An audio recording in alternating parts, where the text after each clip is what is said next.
Hello, my loves. Welcome into this reading for those who have this new moon in Aries in their 4th house. That means you have Capricorn Rising, or 41 minutes of Aries shows up in your 1st house. Welcome in. If you haven't already watched the introduction to these readings, you can go ahead and do that by clicking on the link in the description or the link popping up on YouTube.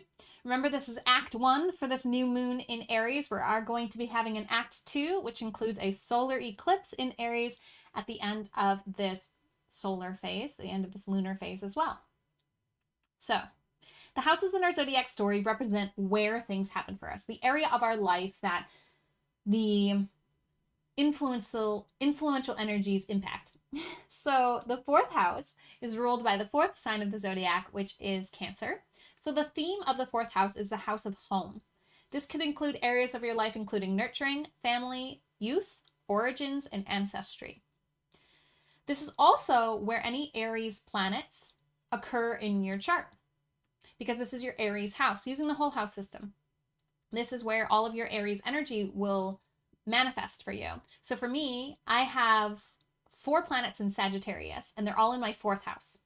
Okay, so all of my planets are expressing themselves and expressing their different attributes through the lens of the Sagittarius, but in the place of my life that deals with home. So when it comes to my Sag energy, it's expressing the most in my house, within my family, within my nurturing, within my ancestry. It's all related to the home for me. So that's been a big aha and understanding for me. So that's the same with your Aries energy. All of your Aries energy is in this part of your chart.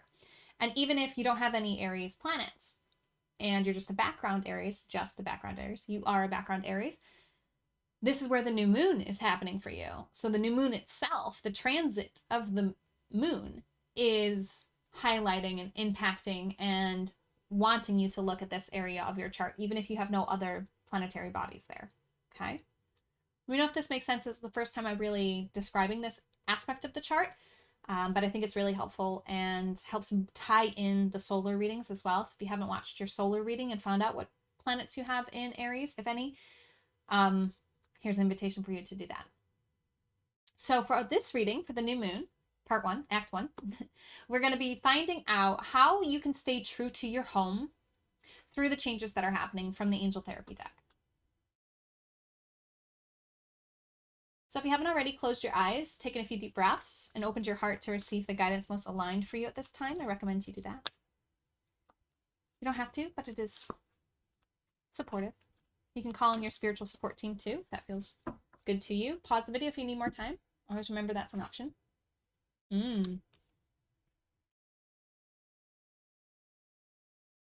card is Past Life Issue. The situation has a basis in one of your previous lifetimes. Ask your angels to help you remember, release, and learn from your past experiences. Pause the video if you want to journal on anything that this card brings up, the images on this card, the words on this card, how we're relating it to the 4th house and this new moon in Aries. For me, what I'm feeling and hearing here is that there's something going on in your home, in your family, that is past life energy. And you may be someone who doesn't believe in past lives, and that's okay. And this card is indicating that there's more energy in play here than you realize. Okay, and that there's something that's been passed down. There's something from your ancestry that you're playing out right now. So even if you don't believe in past lives, you maybe believe in the karma of your ancestors. And that is what's playing out for you. I'm tapping in here and trying to see what they're telling me about how to help you with this. The card actually says to communicate with your spiritual support team. So that could be your higher self. It could be a god, a goddess, an angel, a guardian, an ancestor, any of those energies that you go to, and really asking. This is a free will universe, so we have to ask in order to receive support and help. And so just asking for you to understand the the connections that the past has with what you're going through now can be really, really helpful and supportive for you. The other thing that I'm feeling here is you might want to get I think it's called, it's like QTTH maybe. It's Doreen Virtue's past life regression certification. It's like quantum healing. Oh gosh, I'm not remembering it right now, but I know a few people who do it.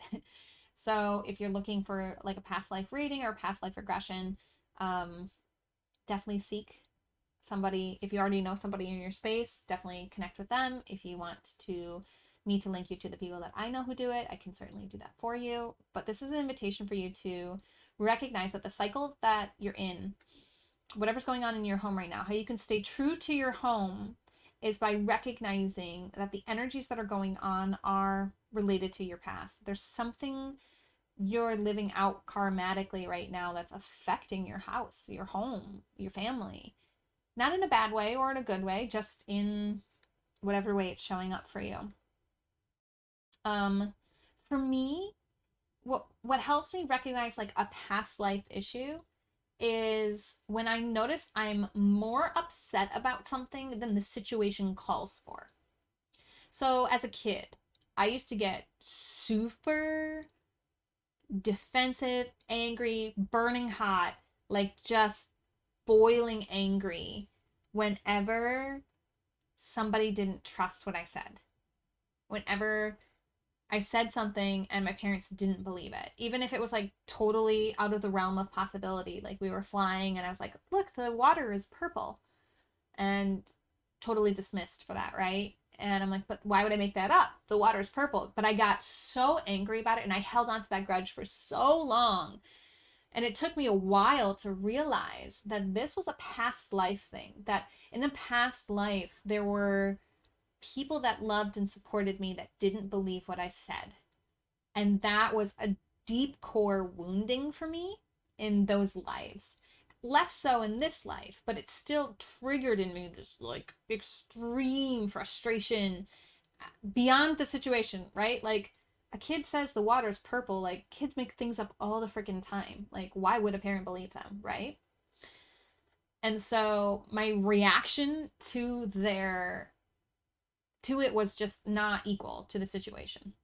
So that's kind of how you can know that a past life issue is playing out for you, is if your reaction to it is just not equal to the situation at all. Like if you are just like here and the situation's calling for here, it's likely that there's a past life issue involved. And your guides are saying, hey, it's time to work through this issue. It's time for you to know what this is, or maybe just be open to releasing it, regardless of what it is. One thing that was interesting, Pam Gregory is amazing, by the way. She's the astrologer that I research and study to prepare for these readings for you. And if I can remember, I'm going to try to link this interview in the description here, but she was talking about the spring equinox energies and the movement of Pluto into Aquarius, which I talked about in my solar readings. And the guy she was interviewing, David, I believe, I forget his last name, he said that Pluto has a 7-generation cycle and it's moving into Aquarius 2 days after this moon. And what he said, what he was noticing in his work, was that there's been a lot of like generational curses being broken right now, generational energies playing out, because the length of a curse is 7 generations.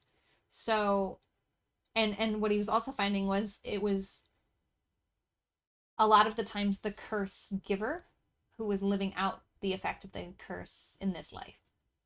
So, and there's also things like vows of poverty, right? Like if you took a vow of poverty in a life, like it could be, that could be cycling out for you. It could be, you know, a curse if you believe in those. But there is definitely some energies from the past playing out for you. You're being asked to go to your support team to help you with that, whether it's somebody physical in this world that can help guide you through a past life regression, or whether it's just going to your spirit guides and saying, hey, I want clarity on this. But this is how you're going to stay true to your home, is by I guess being able to sort and sift out through what is this life and what is past life, what is ready to be cleared, what is ready to be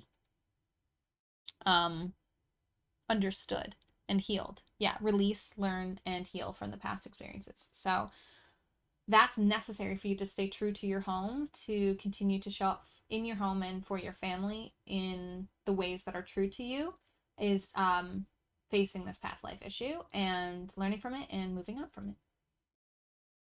Have fun with this.